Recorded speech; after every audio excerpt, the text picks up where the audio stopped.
بندہ مومن اللہ کا بندہ ہے، رسول کائنات صلی اللہ تعالیٰ علیہ وسلم کا غلام ہے۔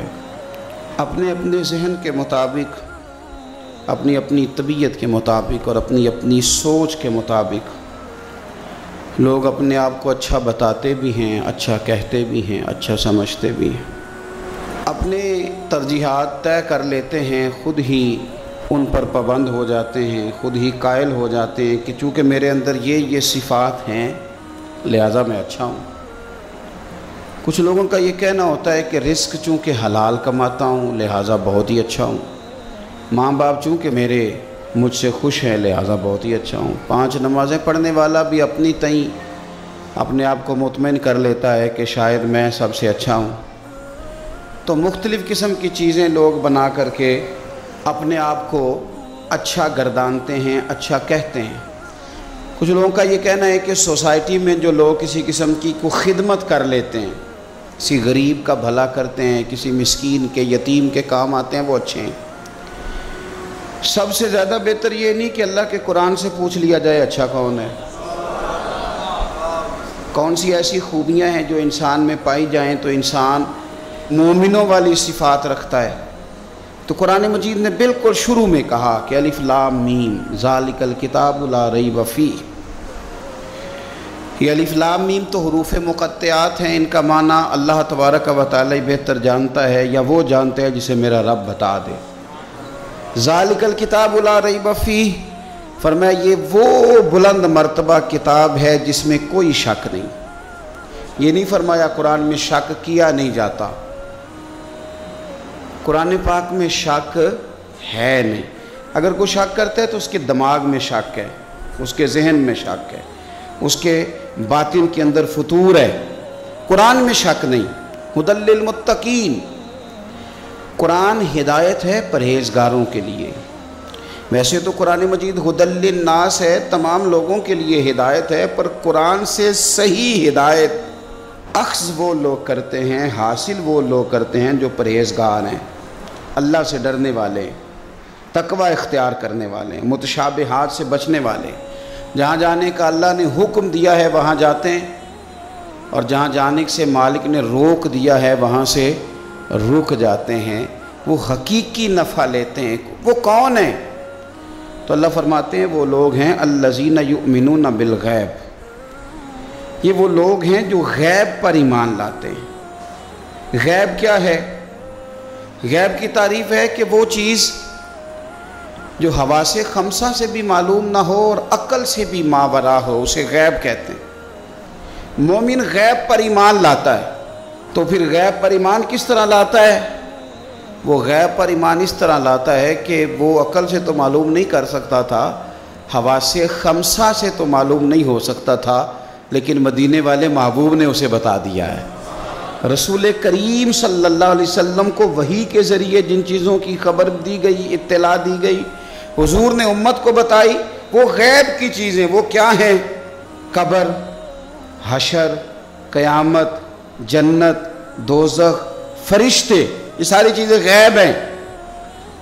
مومن ان پر ایمان لاتے ہیں اور ایمان کامل رکھتے ہیں اور یقین رکھتے ہیں، اور یہ یقین مومن کی اخلاقی پوزیشن کو بلند کر دیتا ہے۔ جب اسے پتہ ہوتا ہے کہ قبر میں جاؤں گا، حساب کتاب ہوگا، تو زندگی محتاط گزارتا ہے۔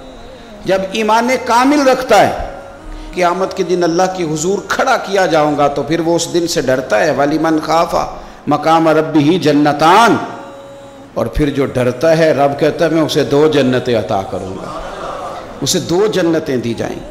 تو پہلی ان کی صفت مومن کی، وہ غیب پر ایمان رکھتا ہے۔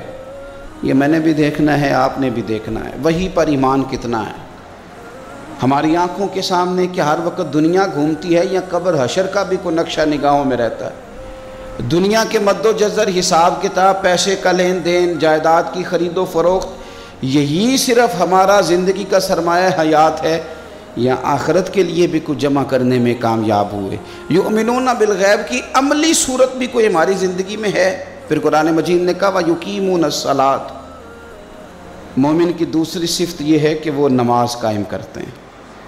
نماز قائم کرنے کا معنی ہر مفسر نے یہی لکھا ہے کہ قائم کرنے کا معنی یہ ہے کہ تو نماز ظاہری آداب کے ساتھ بھی پوری ادا کرے اور باطنی آداب کے ساتھ بھی ادا کرے.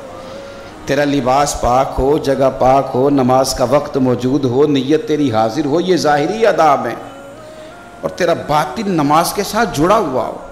تو اپنے قلب سے، روح سے اپنے مالک کی بارگاہ میں حاضر ہو. کس طرح؟ خود میرے کریم محبوب علیہ السلام نے بخاری مسلم میں وضاحت کر دی، فرمایا رب کی عبادت اس طرح کرو کہ تم اسے دیکھ رہے ہو، اور اگر یہ نہیں ہو سکتا تو اتنا ہی کر لو کہ وہ تمہیں دیکھ رہا ہے. اس کیفیت کے ساتھ آپ نماز پڑھتے ہیں تو باطنی آداب بجا لاتے ہیں. پھر فرمایا وَمِمَّا رَزَقْنَاهُمْ يُنْفِقُونَ، جو ہم نے انہیں دیا ہے اس میں سے ہماری راہ میں خرچ کرتے ہیں. اللہ کی بارگاہ میں صدقات، خیرات، زکوٰۃ، ان کے ساتھ رب کا قرب حاصل کرتے ہیں. اللہ نے جو تقسیم رکھی ہے کہ بعض کو مالک امیر بنا دیتا ہے، بعض کو غریب بنا دیتا ہے، تو وہ پھر صدقات کو ٹیکس نہیں سمجھتے، وہ کسی کو دینے میں بوجھ محسوس نہیں کرتے، وہ سمجھتے ہیں یہ تو مالک کی تقسیم ہے، میرے اس نے ذمہ لگایا ہے، میں نے دینا ہے. وہ سمجھتے ہیں کہ اللہ تبارک و تعالیٰ نے فضل کے ساتھ میرے ذمہ لگایا تھا کہ میں جاؤں اور اللہ کے کچھ بندوں کو میں اللہ کے دیے ہوئے رزق سے دوں. کچھ مفسرین نے یہاں بات کو اور کھولا ہے، وہ کہتے ہیں رزق سے مراد ہے جو بھی اللہ نے دیا ہے. پیسے دیے ہیں تو وہ اللہ کے رستے میں دے، علم دیا ہے تو اسے بانٹے. اگر کسی کو اللہ نے معرفت دی ہے تو اپنے فیض سے لوگوں کو قریب کرے اللہ کے، وہ پھر وہ علم آگے بانٹے، وہ تقسیم کرے. تیرے پاس جو کچھ بھی ہے نا دیا ہوا تو رب کا ہے، تو نہ بچا بچا کے تو رکھ اسے، تیرا آئینہ ہے وہ آئینہ، شکستہ ہو تو عزیز تر ہے نگاہ آئینہ ساز میں. تو اسے بانٹنا شروع کر، تو دینا شروع کر. اور لوگوں کا خیال ہوتا ہے کہ بانٹنے سے کم ہوتا ہے، نہیں، بانٹنے سے بڑھتا ہے. کنویں سے سارا پانی نکال لو تازہ آ جاتا ہے، شرط یہ ہے کہ سارا نکل جائے. آپ علم جتنا بانٹتے ہیں اتنا یہ بڑھتا ہے. آپ جب بات کر رہے ہوتے ہیں، علم دے رہے ہوتے ہیں، تو وہ صرف دوسروں پر اثر تو نہیں کرتی. جب آپ بات کرتے ہیں تو آپ کی بات آپ پر بھی اثر کرتی. تو آپ کا علم بانٹنے سے مضبوط ہوتا ہے، وہ دینے سے بڑھ جاتا ہے. اس لیے حضرت مولا علی شیر خدا رضی اللہ تعالیٰ عنہ فرمایا کرتے تھے کہ علم مال سے بہتر ہے، مال کی حفاظت کرنی پڑتی ہے اور علم بندے کی حفاظت کرتا ہے. وہ اس کے گرد حصار بنا دیتا ہے. حفاظت جو اللہ نے تجھے دیا بانٹ اس کے رستے میں. پھر مومنوں کی صفت بیان کی. ایک تو یؤمنون بالغیب، غیب پر ایمان رکھتے ہیں، وَيُقِيمُونَ الصَّلَاةَ، نماز قائم کرتے ہیں، وَمِمَّا رَزَقْنَاهُمْ يُنْفِقُونَ، جو ہم نے انہیں دیا ہے ہمارے راہ میں خرچ کرتے ہیں. اور پھر فرمایا وَالَّذِينَ يُؤْمِنُونَ بِمَا أُنزِلَ إِلَيْكَ، اور جو ہم نے آپ کی طرف نازل کیا حبیب وہ اس پر ایمان لاتے ہیں. کتاب کو، قرآن کو سینے سے لگا کے رکھتے ہیں، اس کے ایک ایک حرف کو وہ اپنے لیے دستور حیات سمجھتے ہیں، ایمان لاتے ہیں پختہ. وما انزل من قبلک، اور اس پر بھی ایمان لاتے ہیں جو آپ سے پہلے نازل کیا گیا، آپ سے پہلے جو نازل کیا گیا اس پر بھی وہ ایمان لاتے ہیں. یعنی تورات ہے، زبور ہے، انجیل ہے، اگرچہ کتابیں بدل دی گئی ہیں پر اللہ کی کتابیں تو تھیں، ان کے جو احکامات موجود تھے اس پر وہ ایمان لاتے ہیں، ایمان رکھتے ہیں. ایک بات اور بھی یہاں سے ختم نبوت کا مسئلہ بھی حل ہوتا ہے. کہا گیا ایمان دو چیزوں پہ ہے، والذین یؤمنون بما انزل الیک وما انزل من قبلک. ایک اس پر ایمان لاتے ہیں جو آپ پہ نازل ہوا، اور ایک اس پر جو آپ سے پہلے نازل ہوا. یہ نہیں فرمایا کہ آپ کے بعد بھی کچھ نازل ہوگا. پہلے نازل ہوا جب آپ پر نازل ہوا، آپ کے بعد کچھ بھی نازل نہیں ہوگا. بتا دیا قرآن مجید نے یہاں کہ ختم ہو گئی بات، رسول پاک علیہ السلام پر بات ختم ہو گئی، نبوت کا سلسلہ رب نے ختم کر دیا، زندگیاں ختم ہوئی اور قلم ٹوٹ گئے، پر تیرے اوصاف کا ایک باب بھی پورا نہ ہوا. ختم کر دی بات، یہاں مالک نے ختم کر دی.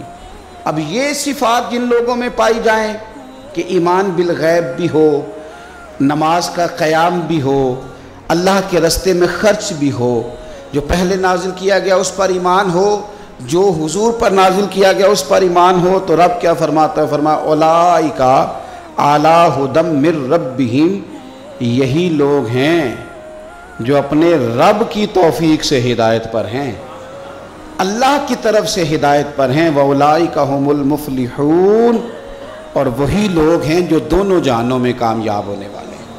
یہ کامیابی والے لوگ یہاں بھی اور وہاں بھی۔